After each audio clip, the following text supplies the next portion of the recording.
Итоги 2024 года подводим в программе «Интервью». Здравствуйте, я представляю гостя в студии Ильдар Мавлетбердин, министр образования и науки Республики Башкортостан. Ильдар Маратович, здравствуйте. Здравствуйте. Итак, 2024 близится к своему завершению. Вот с каким багажом подходит именно Министерство образования и науки, с какими достижениями к 2025? 2024 год, можно точно сказать, что был очень богатый и насыщенный. Можно говорить о таких значительных результатах, в том числе в системе образования. Могу точно сказать, что одной из, наверное, самых серьезных программ, инициированной президентом Российской Федерации, это программа капитального ремонта наших школ.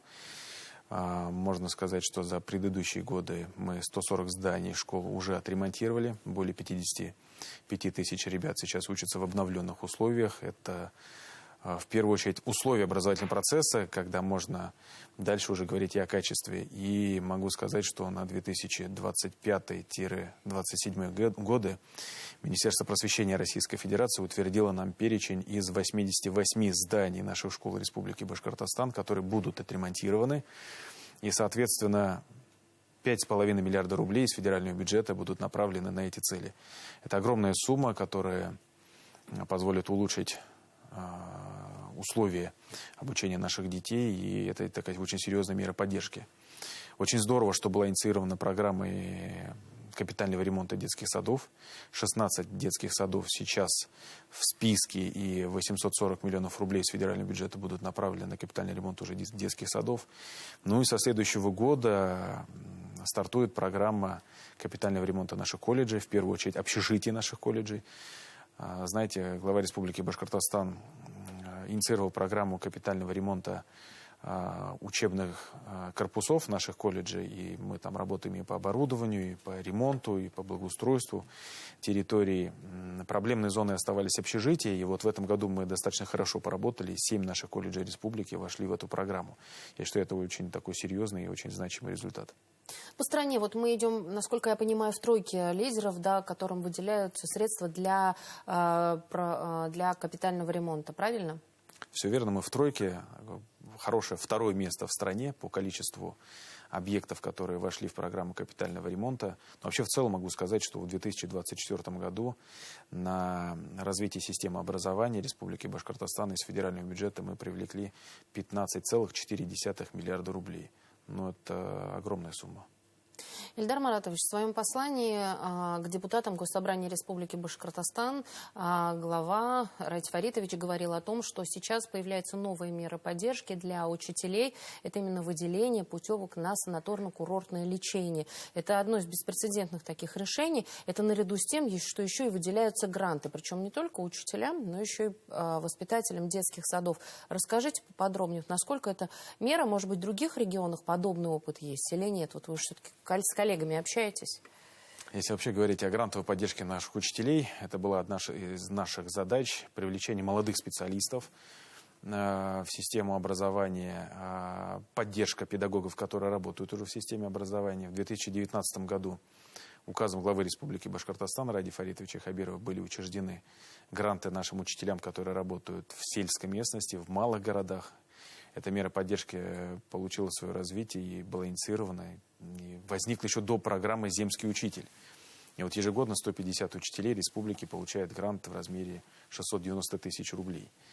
В прошлом году на форуме педагогов дошкольного образования мы услышали просьбу наших воспитателей с просьбой ввести меры поддержки для наших педагогов дошкольного образования. И в этом году главой республики впервые вручены 75 грантов нашим воспитателям, нашим работникам детских садов. Размер гранта составил 575 тысяч рублей. Я могу сейчас точно сказать, что такой меры поддержки нигде в стране нет. Ни на федеральном уровне, ни на региональном уровне. И это очень значимая мера поддержки, и наши педагоги это почувствовали. В своем послании глава республики Ради Фаритович Хабиров озвучил еще одну меру поддержки. Это санаторно-курортное лечение. Мне кажется, это замечательно. То есть ежегодно с 2025 года соответствующий указ Ради Фаритович уже подписал. Тысячи наших педагогов смогут получить санаторно-курортное лечение в наших санаториях. И это здорово. 1000 учителей – это очередная мера поддержки, которая будет популяризировать профессию учителя, которая будет еще таким стимулом для того, чтобы студентам наших педагогических специальностей, для того, чтобы они выбирали именно профессию учитель. Уже понятно, как будет действовать механизм для вручения путевок, каким образом можно будет учителям их получить? В указе главы утверждено не только то, что учреждена такая программа, но в том числе еще и порядок отбора. То есть, во-первых, это 1000 педагогов, 60 тысяч рублей размер сертификата на санаторно-курортное лечение. То есть можно оздоровиться на 60 тысяч рублей. Если стоимость путевки дороже или хочешь подольше получить отдых, то, соответственно, тут учитель может уже и за счет собственных средств добавить сумму. Муниципалитеты отбирают учителей за различные заслуги, стаж. Здесь учитывается в том числе и заболевания разного рода учителей, и направляют уже этот список к нам, и мы уже здесь на республиканском уровне проводим отбор и утверждаем их. Поэтому, еще раз, есть соответствующий порядок. Ежегодно 1000 учителей будут получать такую возможность оздоровиться в наших санаториях. Есть еще и моменты, которые организованы для привлечения молодых педагогов. И, в частности, речь, наверное, идет сейчас о целевом обучении. Вот что сделано в этом направлении? Действительно, в этом году это такая большая работа была проведена над тем, чтобы поработать с нашими целевиками. Вы знаете принципы целевого обучения. Ты обучаешься в педагогическом университете, либо на педагогической специальности в нашем Уфимском университете наук и технологий. Обучаешься 4 года, и затем 3 года обязуешься отработать там, откуда у тебя идет договор о целевом обучении. В сельской школе, в отдаленном районе, к примеру, да, либо учителем по дефицитной специальности. В этом году решением главы Республики Башкортостан учреждены премии главы республики целевикам, которые согласились заключить договор о целевом обучении и по окончании обучения вернуться в свое село, в свою деревню, в свой родной район, для того, чтобы там работать по профессии учителя. И вот этот размер стипендии главы Республики Башкортостан составляет до 10 тысяч рублей. Ежемесячно. То есть на первом курсе целевик получает ежемесячно 5 тысяч рублей, на втором курсе 7 тысяч рублей, и на третьем и четвертом курсе уже по 10 тысяч рублей.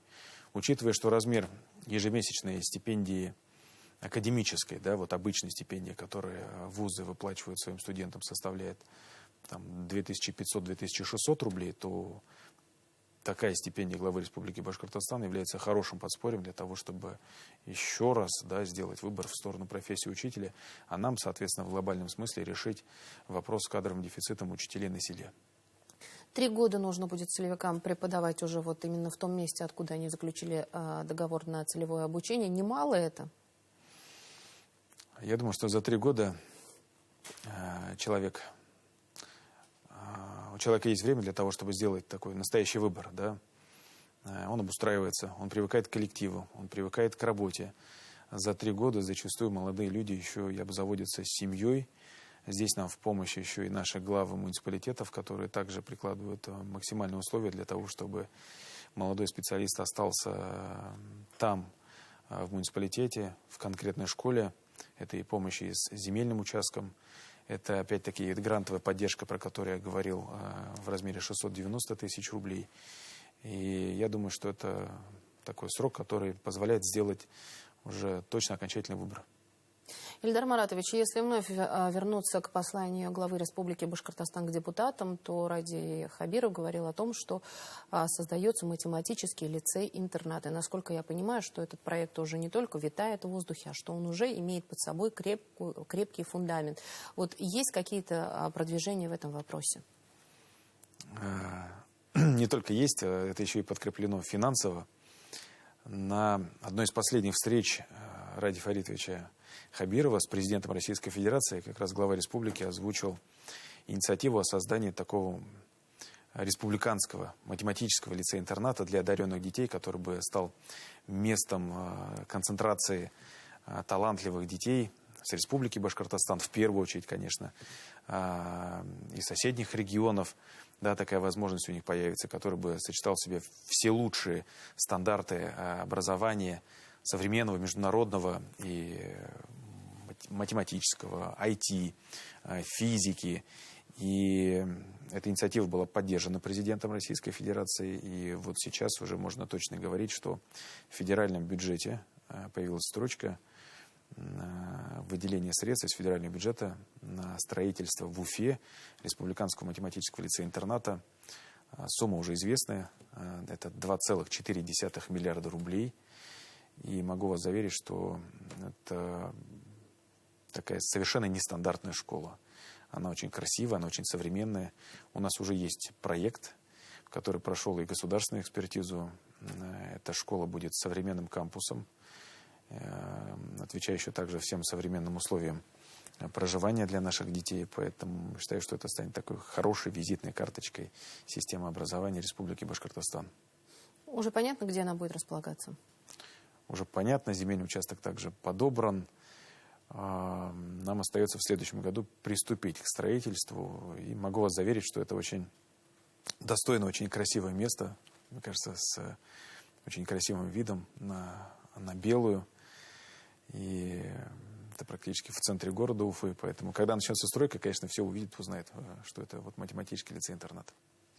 Ну и один из проектов, который реализуется у нас в Башкортостане, который помогает именно для студентов среднеспециальных учебных заведений, это профессионалитет. Он уже показал свою состоятельность, привлекая молодых людей. Вот что было сделано в 2024 году именно в этом плане? Программа «Профессионалитет» — это действенная мера поддержки нашего среднего профессионального образования. Мы сейчас видим, в какую сторону движется экономика. Мы видим, какие запросы есть у современного работодателя.